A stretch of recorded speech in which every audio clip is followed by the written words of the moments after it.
G'day humans, Chris Stead here. Today I'm reviewing the Jura Cool Control.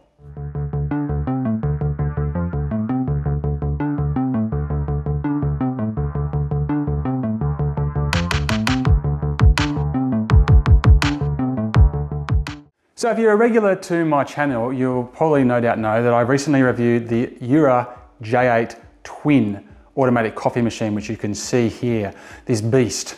Now this is a real premium coffee machine. I'll let that review do the talking for it, but basically all you need to know is it's designed for genuine coffee connoisseurs, like right up the tip of the spear.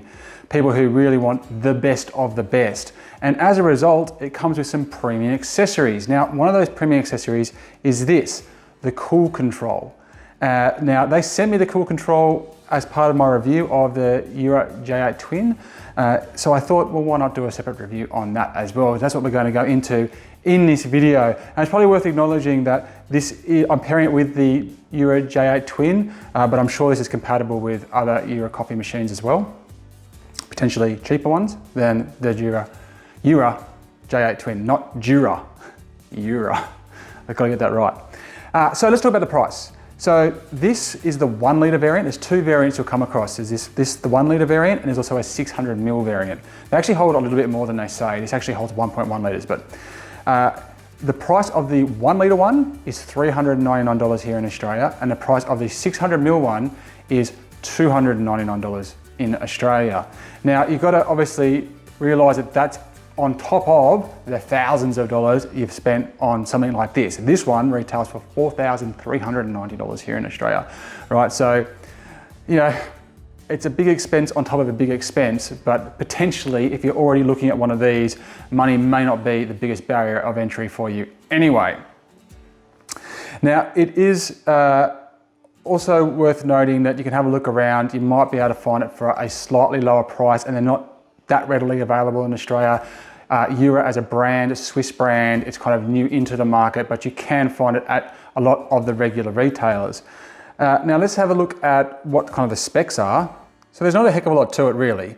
You've got a 1.5mm thick stainless steel cover on top, which you can see in all the shots of this device. And it's going to keep your milk refrigerated at 4 degrees, which is the perfect temperature for foaming. That's going to give you your professional barista quality coffees when paired up with a Jura machine such as the Jura J8 Twin.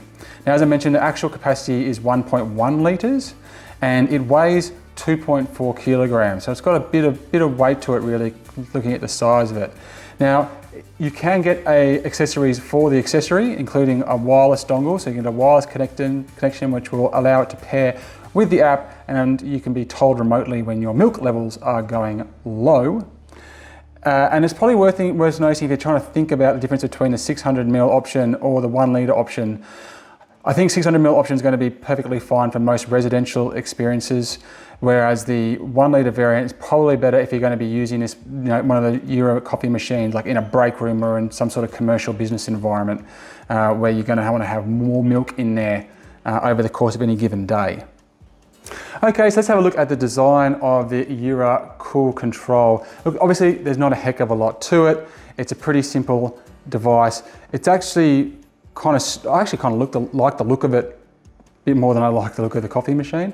And it feels a little bit more premium in terms of its materials. It still feels kind of plasticky up the back, which was one of my complaints with the Jura J8 Twin, is it feels kind of cheap material, but the actual jug itself is really solid and weighty. And it's really easy to open up. I'm just going to set it off a little bit, and you can pull this stainless steel jug out, and oh, it's very cold. And it's easy to wash as a result. You can see my milk in there. It's easy to wash as a result. This straw here is also stainless steel, so it's quite easy to pull it out and wash it out. It feels very, very solid and robust, like it's not going to break.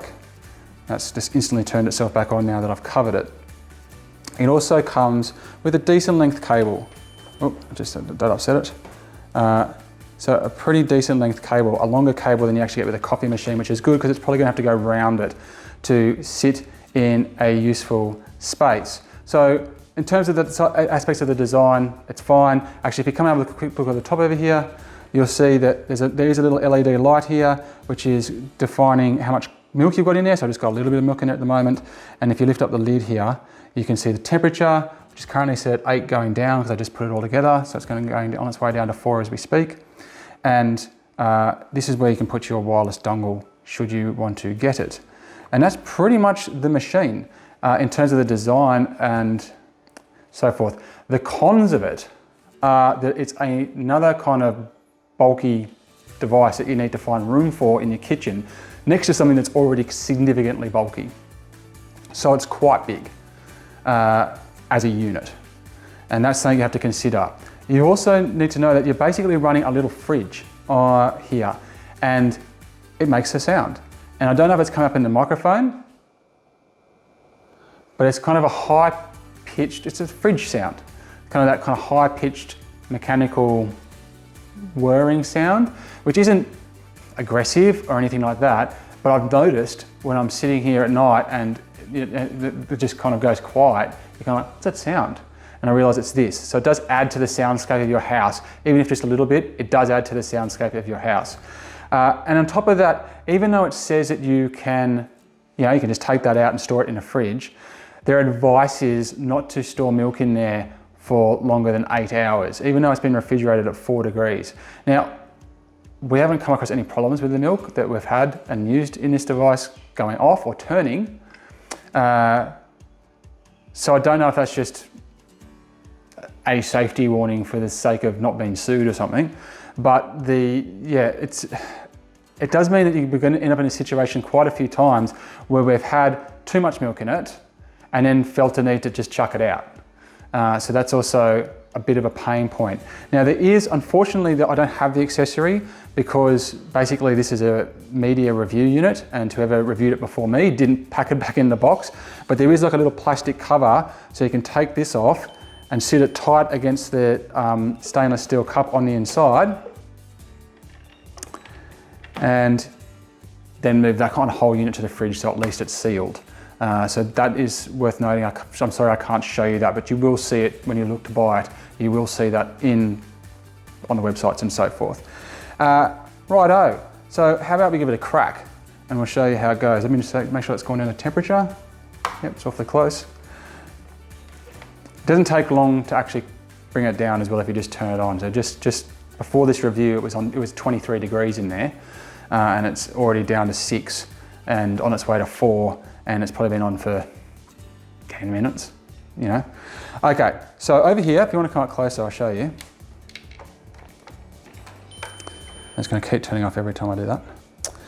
We've got this little dongle here, which easily comes out. The Swiss engineering, which they are quite happy to tout, is to be admired. And I do encourage you to go check out my full review of the J8 Twin because it's impressive some of the stuff that it can do. So that just sits in the cup there, very snugly. This then goes into this one? No, back, into the side here, that's right. And you can see it's got a perfect little groove here that's going to sit that. So you can effectively leave it like that for the day. So if you're someone who's going to have multiple cups of coffee a day, or in the case of the J8 Twin, it's got 2 hoppers, so you can have decaf in one and non-decaf in the other, so you can have, barista quality coffees all during the day. You might just sit it like that on your bench, right?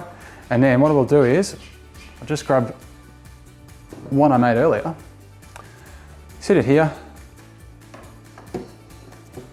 which is underneath the milk frothing sprout. Choose one portion of milk. Yes, I would like to have one portion of milk, please.